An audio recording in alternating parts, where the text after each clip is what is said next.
ಪ್ರಜಾ ಅವಕಾಶ ಇದೆ. ಅಧ್ಯಕ್ಷರೇ, ಇಲ್ಲಿಗೆ ವಿಚಾರ ಸಂಬಂಧಪಟ್ಟಾಗೆ ಮಾತಾಡಿ. ಇಲ್ಲದವ್ರ ಸನ್ಮಾನ್ಯ ಅಧ್ಯಕ್ಷರೇ, ಸರಿ ಅಲ್ಲ.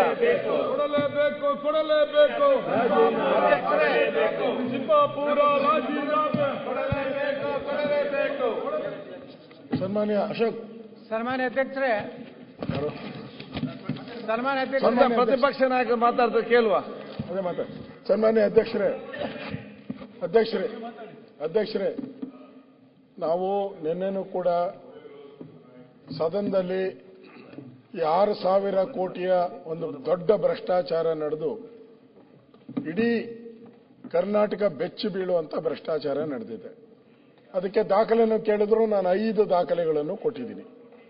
ಇಷ್ಟೆಲ್ಲ ದಾಖಲೆ ಕೊಟ್ಟರೂ ಕೂಡ ಪೆನ್ ಡ್ರೈವ್ ಕೊಟ್ಟಿದ್ದೀರಿ, ಲೋಕಾಯುಕ್ತ ಕಂಪ್ಲೇಂಟ್ ಕೊಟ್ಟಿದ್ದೀರಿ, ಸ್ವತಃ ಈ ರಾಜ್ಯದ ಒಬ್ಬ ಡಿಸ್ಟ್ರಿಕ್ಟ್ ಡಿಸಿ ಜಾಯಿಂಟ್ ಕಮಿಷನರ್ ಅವರು ಹೇಳಿರೋ ಹೇಳಿಕೆಗಳನ್ನೆಲ್ಲ ಕೊಟ್ಟಿದ್ದೀರಿ. ಇಷ್ಟು ಕೊಟ್ಟರೂ ಕೂಡ ಸರ್ಕಾರ ಇಷ್ಟು ದುಡ್ಡು 6,000 ಕೋಟಿ ಖಜಾನೆಗೆ ಬರಬೇಕಾಗಿರೋ ದುಡ್ಡು ಲೂಟಿ ಆಗಿದೆ. ಇದ್ರ ಬಗ್ಗೆ ನಾವು ರಾಜ್ಯದ ಮುಖ್ಯಮಂತ್ರಿಗೆ ನಾವು ಪದೇ ಹೇಳಿದಿರಿ, ಅವ್ರ ರಾಜೀನಾಮೆ ತಗೊಳ್ಳಿ, ಫಸ್ಟ್ ಅವ್ರ ರಾಜೀನಾಮೆ ಕೊಡ್ಲಿ, ಆಮೇಲೆ ತನಿಖೆ ಮಾಡಲಿ, ಅವ್ರು 3 ತಿಂಗಳಿಗೆ ಬೇಕಾದ್ರೆ ವಾಪಸ್ ತಗೊಳ್ಳಿ, ನಮ್ದೇನು ಅಬ್ಜೆಕ್ಷನ್ ಇಲ್ಲ. ಗಣಪತಿ ಕೇಸಲ್ಲಿ ಜಾರ್ಜ್ ಅವ್ರದ್ದಾಗಿತ್ತು, ರಾಜೀನಾಮೆ ಕೊಟ್ರು ಜಾರ್ಜ್ ಅವರು. ಈಶ್ವರಪ್ಪನವ್ರ ಕೇಸ್ ಆಗಿತ್ತು, ರಾಜೀನಾಮೆ ಕೊಟ್ರು. ಆ ವಿಡಿಯೋ ವಿಚಾರವಾಗಿ 3 ಜನ ಮಂತ್ರಿಗಳು ರಾಜೀನಾಮೆ ಕೊಟ್ರು. ಇದೆಲ್ಲ ಜನ ನೋಡ್ತಾ ಇದ್ದಾರೆ.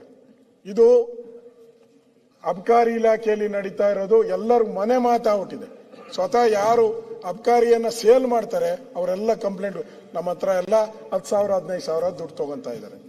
ಈಗ ಮುಖ್ಯಮಂತ್ರಿ ತಗೊಂಡು ಮಾಡಿಲ್ಲ ಅಂದ್ರೆ ಮುಖ್ಯಮಂತ್ರಿ ಪಾಲು ಎಷ್ಟು ಇದರಲ್ಲಿ ಅಂತ ಕೇಳ್ತಾರೆ. ಮುಖ್ಯಮಂತ್ರಿ ಪಾಲು ಇರ್ಬೇಕಿಲ್ಲ ಅಂದ್ರೆ ಯಾಕೆ ಕೇಳ್ತಾರೆ? ಯಾಕೆ ಅವ್ರನ್ನ ಅವಾಯ್ಡ್ ಮಾಡ್ತಾ ಇದ್ದಾರೆ? ನೈತಿಕತೆ, ನಮಗೆ ನೈತಿಕತೆ ಪಾಠ ಹೇಳ್ತಾರಲ್ಲ, ಎಲ್ಲಿ ನೈತಿಕತೆ ಇದೆ ಇವ್ರಿಗೆ? ಇದರಲ್ಲಿ ಯಾವ್ಯಾವ ಎಲೆಕ್ಷನ್ಗೆ ಈಗ ಪ್ರಧಾನಮಂತ್ರಿಗಳು ಒಂದು ಹೇಳಿಕೆಯನ್ನ ಬಂದಿತ್ತು, ನಾನು ನೋಡಿದ್ದೀನಿ. ಮಹಾರಾಷ್ಟ್ರ ಚುನಾವಣೆಗೆ ಅಬ್ಕಾರಿ ಇದು